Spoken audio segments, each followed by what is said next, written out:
अपने गैस के भंडार पर घमंड दिखाने वाले कतर को आज भारत ने एक ऐसा जवाब दिया है जिससे कतर अगले कई सालों तक नहीं उभर पाएगा। बड़ी खबर ये है कि आज भारत ने ऐसे देश के साथ हाथ मिला लिया है जिसके पास दुनिया की सबसे बड़ी एलएनजी फैसिलिटी है। और कमाल की बात यह है कि भारत ने सेलिंग फैसिलिटी की करीब 30% हिस्सेदारी अपने नाम करा ली है। और आपको बता दें कि फैसिलिटी में करीब 75 ट्रिलियन क्यूबिक फीट गैस मौजूद है, जिससे लगभग 100 से 150 सालों तक की गैस खपत को आसानी से पूरा किया जा सकता है।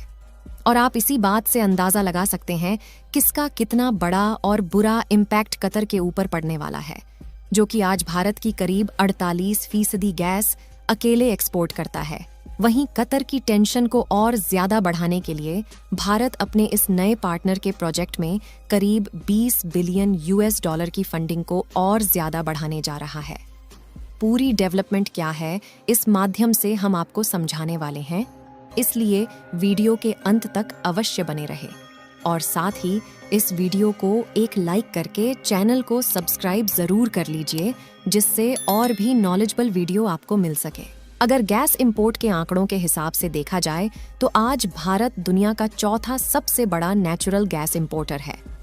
पहले जापान, दूसरा कोरिया, तीसरा चाइना और चौथे नंबर पर हमारा भारत है, जिसमें भारत अपनी 50% गैस को सिर्फ कतर से ही आयात करता है, जिसे एक साल में करीब 8.3 बिलियन की लागत से खरीदा जाता है। और कतर की टेंशन बढ़ाने वाली खबर यह है कि भारत के आयल मिनिस्टर मोजाम्बिक गए हुए हैं और वहां पर करीब $20 बिलियन के एलएनजी प्रोजेक्ट को रीस्टार्ट किया जा रहा है। कुछ कारणों की वजह से यह प्रोजेक्ट लटका हुआ था, लेकिन जिस तरीके से कतर अपनी हुकूमत को बढ़ाने की कोशिश कर रहा है, इसलिए इन प्रोजेक्ट को फिर से रीस्टार्ट किया जा रहा है।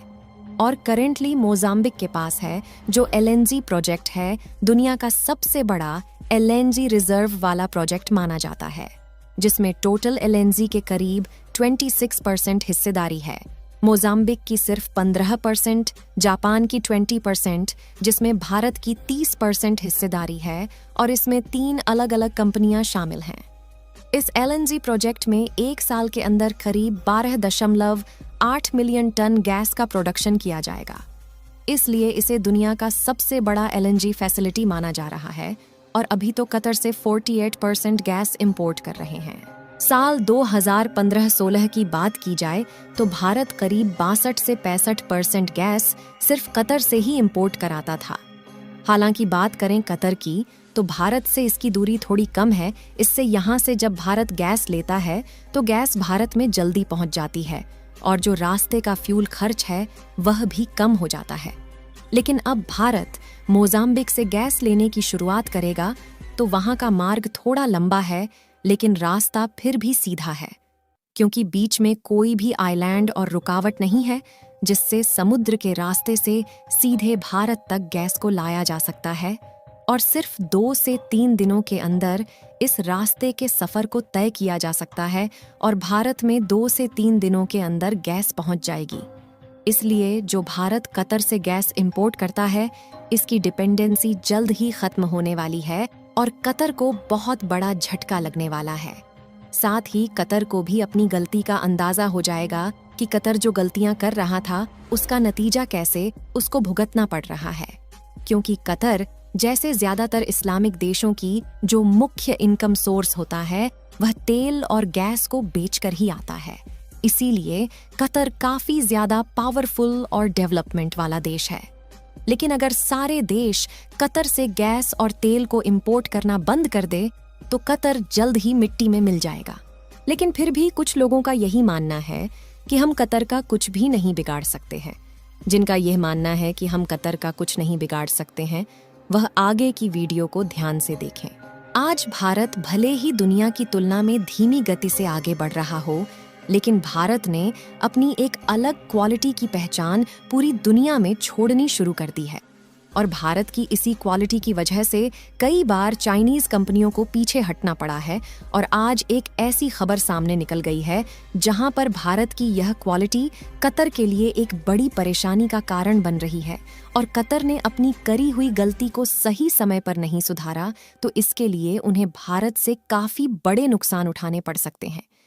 ज्यादातर लोगों का यही मानना है कि हम कतर से काफी भारी मात्रा में गैस का आयात करते हैं और इसी के चलते भारत कतर पर काफी ज्यादा निर्भर है। अगर भारत को कतर गैस सप्लाई करना बंद कर दे तो भारत का नुकसान हो सकता है। लेकिन बहुत कम लोग इस बात को जानते हैं कि आज कतर में भारत की 9,000 से भी ज्यादा भारतीय कंपनियां काम कर रही हैं और इन 9,000 कंपनियों में से सिर्फ अगर हम टॉप 10 कंपनी को उठा करके देख लें, जिसमें सिर्फ ऑयल एंड गैस और कंस्ट्रक्शन कंपनी है, अगर वह कतर से अपने बिजनेस बंद कर दें तो कतर की अर्थव्यवस्था का काफी बड़ा नुकसान एक झटके में हो सकता है। अगर सबसे पहले बात की जाए भारत की दिग्गज construction and manufacturing company L&T के बारे में, तो आपको बता दें कि फीफा वर्ल्ड कप 2022 जहां पर हुआ था, उस स्टेडियम को बनाने के लिए L&T का सहारा लिया था। कतर ने उसके अलावा कई रोडवेज, इंफ्रास्ट्रक्चर प्रोजेक्ट और बड़े बड़े हाईवेज बनाने के लिए कतर L&T के साथ ही काम करता है। L&T भारत की काफी बड़ी कंपनी है जो आज दुनिया के 50 से भी ज्यादा देशों में अपने मल्टीपल बिजनेस ऑपरेट करती है। लेकिन आज की बड़ी खबर यह है कि एक अरब मीडिया की तरफ से यह खबर बताई गई है जहां पर भारतीय कंपनी L&T सऊदी अरब, कुवैत और कतर में अपने सब स्टेशन प्रोजेक्ट को बनाने के लिए बड़ी शुरुआत कर रही है और इन सभी देशों ने L&T के सामने इसकी रिक्वेस्ट की है। और उससे भी बड़ी खबर अब से कुछ घंटों पहले ही सामने निकल कर आई है जहां पर L&T को मिडिल ईस्ट से करीब 15,000 करोड़ रुपए का बड़ा कॉन्ट्रैक्ट सौंपा गया है, जिसमें भारतीय कंपनी L&T एक बहुत बड़े गैस कंपैरिजन प्लांट को सेटअप करने वाली है। और यह सिर्फ एक प्रोजेक्ट नहीं है, इससे पहले भी L&T को सऊदी अरामको की तरफ से करीब 24,000 करोड़ रुपए का प्रोजेक्ट सौंपा गया है, जिसमें L&T कई बड़े अरामको के लिए oil and gas development project setup करेगी। और यदि हम लिस्ट निकाल करके देखें तो L&T ने मिडिल ईस्ट के अंदर अब तक करीब 200 से भी ज्यादा बड़े प्रोजेक्ट अटेम्प्ट कर लिए हैं और लगातार इस भारतीय कंपनी की वैल्यू मिडिल ईस्ट के अंदर बढ़ती चली जा रही है। अगर आप कतर के रिलेशन को देखेंगे तो यहाँ पर कई सारी चाइनीज कंपनी ने भी पार्टिसिपेट किया था। कतर ने भी सोचा था कि सऊदी अरब, UAE यहाँ पर चाइनीज कंपनी आ जाए क्योंकि चाइना कतर का काफी अच्छा दोस्त है और ये मिलकर के वहाँ पर कुछ खिचड़ी पका सके। लेकिन आप सोच करके देखें कि चाइना आज मैन्युफैक्चरिंग में कितना बड़ा हब है, उसके बावजूद भी भारतीय कंपनियां बिट्स में पार्टिसिपेट करती हैं और चाइनीज कंपनी यहां पर पीछे हट जाती है। और यही भारत और भारतीय कंपनी इसकी क्वालिटी है जिससे आज इसकी पहचान पूरी दुनिया में बननी शुरू हो चुकी है। जैसा कि आपको मालूम होगा कि अभी रिसेंटली कतर ने 8 भारतीय नेवी के जवानों को फांसी की सजा सुनाई है, इसलिए भारत सरकार उन्हें बचाने के लिए सभी प्रयास कर रही है। आपको क्या लगता है कि भारत सरकार इस तरीके से इन 8 नेवी के जवानों को बचा पाएगी? अपनी राय कमेंट में जरूर बताएं और साथ ही दुआएं करें कि भारत के 8 नौजवान सही सलामत भारत में वापस आ जाए। इस वीडियो को यहीं पर खत्म करते हैं। इस वीडियो को एक लाइक जरूर करें और अपने दोस्तों तक इस वीडियो को शेयर करें ताकि उन्हें भी जानकारी मिल सके।